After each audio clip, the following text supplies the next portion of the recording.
Olá, vamos aprender agora máquina síncrona, introdução. Bom, a máquina síncrona, ele pode operar tanto como gerador como motor. Bom, quais são as partes de uma máquina síncrona? As partes são o estator e o rotor. O estator, no estator está um enrolamento de armadura, ele é estacionário. E no rotor está em enrolamento de campo.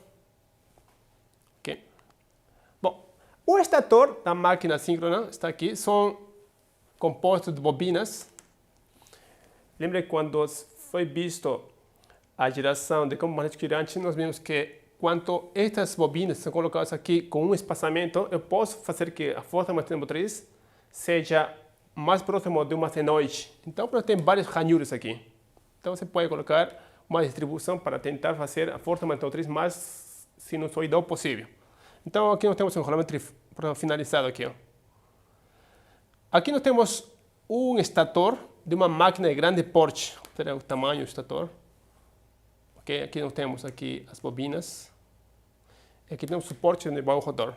Aqui nós temos um rotor de grande porte aqui. Tá bom? Então, resumindo, a máquina síncrona tem duas partes. O estator, onde está a armadura, a parte de potência, e o rotor, onde está o circuito de campo, que é a parte que gira.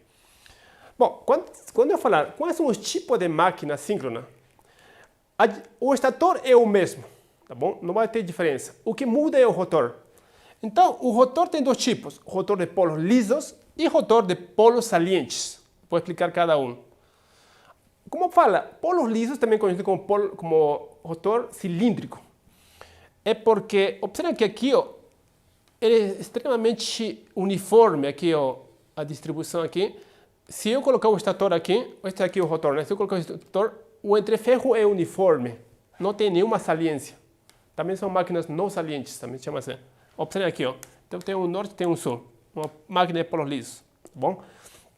A máquina de polos lisos é usado muito em máquinas térmicas, usado para turbogeradores. Tá bom?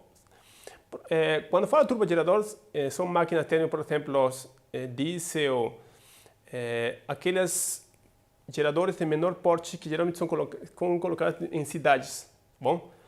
Então, por exemplo, potências de 30, 50 megawatts, é muito provável ser a máquina turbogerador. Porque é usado, e quando é máquina de polos lisos, geralmente é usado 2 polos, ou máximo 4. Tá bom? Então, essas máquinas são mais baratas, porque são de menor porte, e essas máquinas andam a alta velocidade, a gente vai ver mais na frente. Por outro lado, tem as máquinas de polos salientes. Observe o termo de saliência, né? Porque aqui ó, o polo ele tem uma saliência. Então, observe aqui, ó, saliência aqui, aqui menos, saliência aqui. Então, se eu considerar o entreferro nesta posição é bem menor que o entreferro aqui, quando eu colocar o estator aqui, né? Certo? Então, a máquina de polos salientes é usado em hidrogeradores, em usinas hidráulicas. Porque em usinas hidráulicas, geralmente a potência é grande, né? Por exemplo, Itaipu, 600, 700 megawatts. É muito grande. Então, o rotor é gigantesco. O peso, né? A inércia do rotor é tão grande que se você girar muito rápido, você não consegue controlá-lo. Imagina que houver uma falha em um lugar, você quer parar o gerador, ele vai demorar até parar, já o sistema colapsou totalmente, né? Então, quando o sistema é muito grande, você precisa de um grande número de polos para diminuir a velocidade. Por isso que os hidrogeradores são de 6, 10, 12, 14, 16, 20, 60, até 80, até 70 polos tem se visto no mercado, tá bom? Então, para que a velocidade seja mais baixa, quanto maior é a máquina, mais baixa é a velocidade.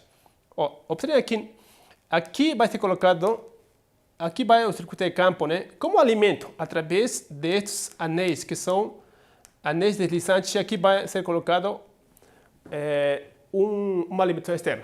Antes de continuar, eu quero explicar o que é ângulo elétrico e ângulo mecânico, tá bom? Quando nós falamos de ângulo mecânico, sempre se refere ao ângulo geométrico. Então, por exemplo, uma volta é 360 graus, ou 2π. Radianos, né? Agora, o ângulo elétrico tem a ver com norte e sul. Toda vez que passa de um norte a um norte é 360 graus elétricos. De um norte ao sul, 180 graus elétricos, ok? Beleza. Então, tendo isso como mente, observa o seguinte, não temos uma máquina aqui embaixo, o estator e o rotor. O rotor está aqui, tem um norte e tem um sul, certo? Quando você coloca uma bobina aqui, vai aparecer um norte e um sul. Então, por exemplo, nesta situação, de aqui, para passar do norte até o norte, deu uma volta. Então, o ângulo elétrico para passar do norte a norte é 360 graus. Agora, o ângulo mecânico é uma volta inteira, também 360 graus. Então, para a máquina, quando a máquina é de dois polos, o ângulo elétrico e o ângulo mecânico são iguais para a máquina de dois polos. Okay? Aqui nós temos a distribuição. Quando falamos ângulo elétrico, sempre se refere à frequência angular, ângulo das tensões, das correntes e da força magnetomotriz e do fluxo. E o mecânico tem a ver com a velocidade do eixo.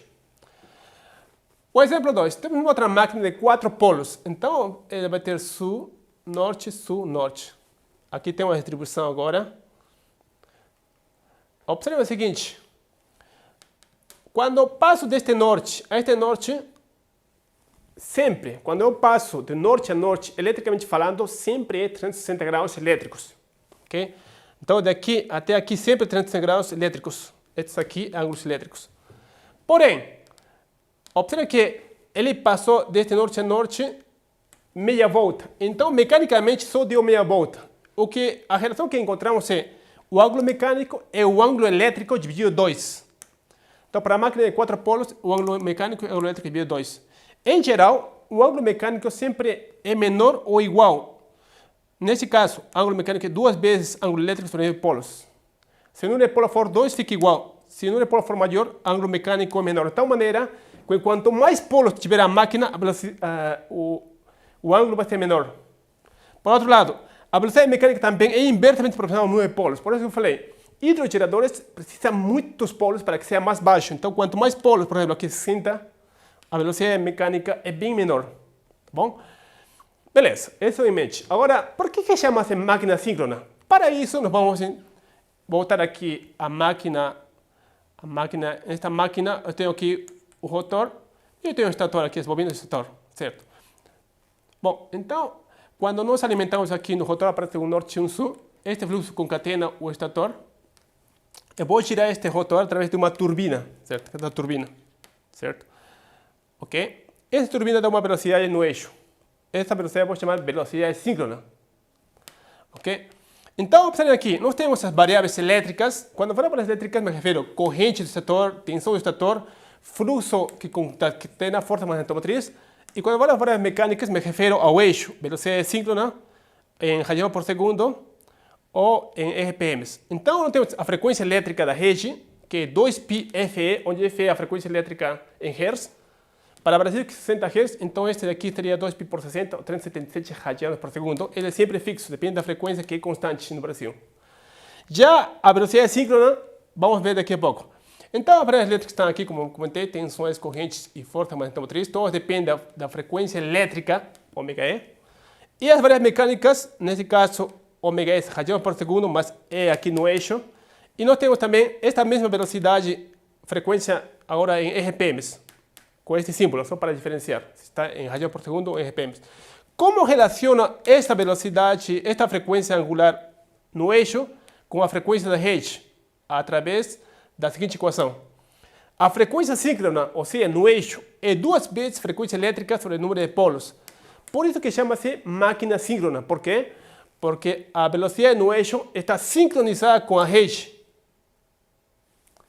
Também posso colocar em RPMs. Então, a velocidade síncrona em RPMs é 120 frequência elétrica da rede dividido no número de polos. Então, observa que estes são constantes, de tal maneira que a velocidade do eixo, quando ligado na rede elétrica, é constante. Por mais carga que você colocar, a velocidade não muda, fica igual.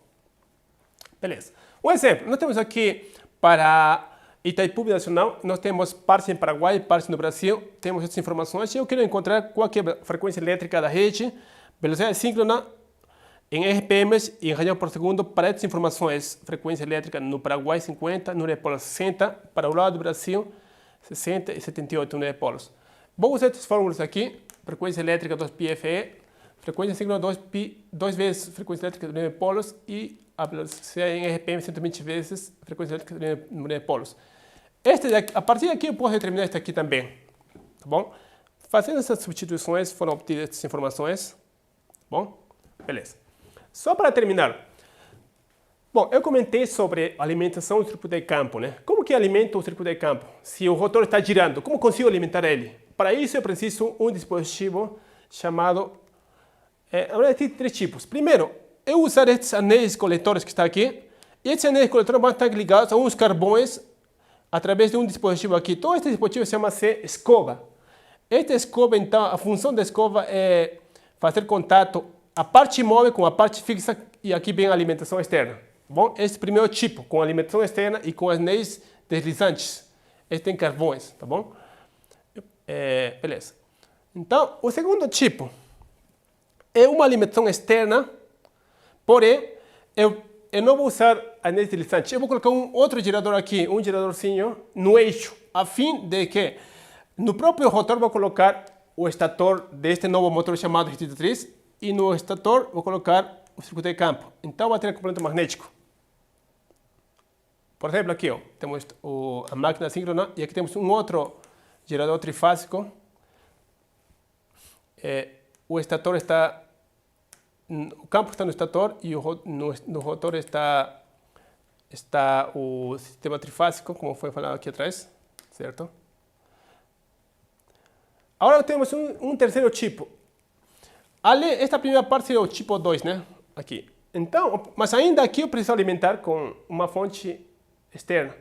Para ficar independente da fonte externa, eu coloco um outro gerador aqui, ó. Só que, novamente, agora no estator vou colocar, na parte fixa coloco um regulador trifásico e na parte móvel vou colocar um imã permanente. Então, este imã permanente gera tensão aqui. Essa tensão gerada é retificada, dá contínuo aqui, tem uma resistência que posso variar. Este aqui vai gerar tensão trifásica aqui. Esta tensão trifásica vai alimentar o gerador principal. Então aqui vai ter três máquinas, só que agora não precisa nem anéis deslizantes, nem fonte externa. Tudo é alimentado automaticamente. Ó, aqui tem o principal, temos o excitatriz e temos o excitatriz piloto com ímãs permanentes. Tá bom?